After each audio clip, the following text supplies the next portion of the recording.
তৃণমূল কর্মীকে লক্ষ্য করে ফের ডিম ছুড়ল উত্তেজিত জনতা। এবারকার ঘটনাস্থল পাণ্ডবেশ্বর থানা। নিতাই অধিকারী নামে অভিযুক্ত ওই তৃণমূল কর্মীকে লক্ষ্য করে ডিম ছুড়ল উত্তেজিত জনতা। উত্তেজনা পাণ্ডবেশ্বর থানা চত্বরে।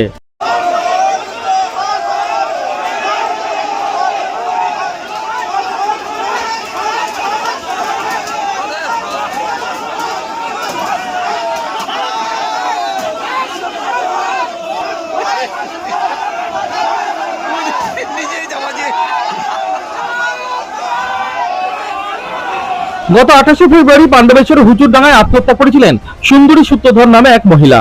অভিযোগ ছিল সুন্দরী সূত্রধরের আবাসের বাড়ি ছিল না, আর সেটা ভোটের আগে পাণ্ডবেশ্বরের বিধায়ক জিতেন্দ্র তেওয়ারি ফেসবুক লাইভ করেছিলেন।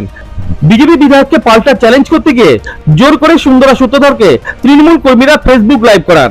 দাবি করানো হয় তার আবাসের বাড়ি রয়েছে, আর ঠিক এই ঘটনায় জড়িত ছিল তৃণমূল কর্মী নিতাই অধিকারী। পরবর্তীকালে মানসিক চাপ নিতে না পেরে আত্মহত্যা করে সুন্দরী সূত্রধর, এমনটাই অভিযোগ উঠেছিল। এই ঘটনায় নিতাই অধিকারী বিরুদ্ধে নির্দিষ্ট অভিযোগ পেয়ে পাণ্ডবেশ্বর থানার পুলিশ গ্রেপ্তার করে তাকে। শুক্রবার অভিযুক্ত তৃণমূল নেতাকে থানা থেকে বের করা হলে উত্তেজিত জনতা ডিম ছুটতে শুরু করে ওই তৃণমূল নেতাকে, আর এরপরই ব্যাপক উত্তেজনা ছড়িয়ে পড়ে পাণ্ডবেশ্বর থানা চত্বরে। তৃণমূল নেতা নিতাই অধিকারী বিরুদ্ধে ক্ষোভে ফেটে পড়েন সুন্দরা সূত্রধরের স্বামী সুশান্ত সূত্রধর।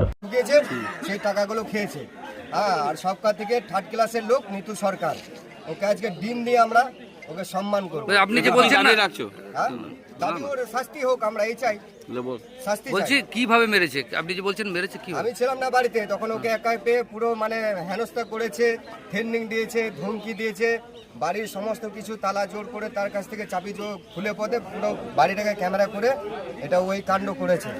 এই ঘটনা কবে হয়েছে, কিভাবে মারা গিয়েছিল আপনি কি শুনেছিলেন? আমি শুনেছিলাম মেসেজে সুসাইড করেছে, মানে তাহলে কি ওই সুসাইড করতে পারে না, ওদের অত্যাচারে চাপে কি মারা গিয়েছিল?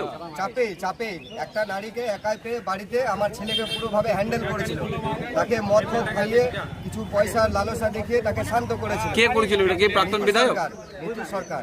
আর তার সঙ্গে ও তো প্রাক্তন বিধায়ক ছিল, এখন তাদের নাম আমি বলছি না। যে ভিডিওটা ভাইরাল হয়েছিল সেই টাইমে দুটো লোককে দেখা গেছিল। আপনার ছেলেকে দেখা গিয়েছিল প্রাক্তন বিধায়ক নরেন্দ্রনাথ চক্রবর্তীর পাশে বসে জিতেন্দ্র তেওয়ারির বিরুদ্ধে কথা বলতে। ওটা কি ওকে শেখানো হয়েছিল? ওকে সাজানো হয়েছিল। জিতেন তেওয়ারিকে যেটা বলেছিল আমার ছেলে যে আমার মায়ের মৃত্যু দায়ী হয়েছে জিতেন তেওয়ারি, কিন্তু দাদা সেই প্রসেসে যায়নি। দাদা এসেছিল একটা গরিব মানুষের কোনো কিছু যদি সরকারি সে কিছু পাওয়ার যোগ্যতা থাকে সেই প্রসেস নিয়ে এসেছিল। তার জন্য এরা সেটাকে মানে দাদাকে দোষী করানোর জন্য এরা উল্টো ছকে গেছে, সেখানে আমার বইয়ের জীবনটা এই নিতু সরকারের জন্য চলে গেল। তা আপনি অভিযোগ করেছেন নিতু সরকারের বিরুদ্ধে? অভিযোগ তারা তখন রোলিং পার্টি ছিল, এখন করবেন? কিছু দিয়ে ধমকি দিয়ে আমাকে এখন করবেন? নিতু অধিকারীর বিরুদ্ধে আপনি কি এখন অভিযোগ করবেন লিখিত হবে? এখন পাণ্ডবেশ্বর থানার সামনে অশান্তির ঘটনা সামাল দিতে নামানো হয় কেন্দ্রীয় বাহিনীর জওয়ানদের। অভিযুক্ত তৃণমূল কর্মীর দৃষ্টান্তমূলক শাস্তির দাবি জানিয়েছে উত্তেজিত জনতা।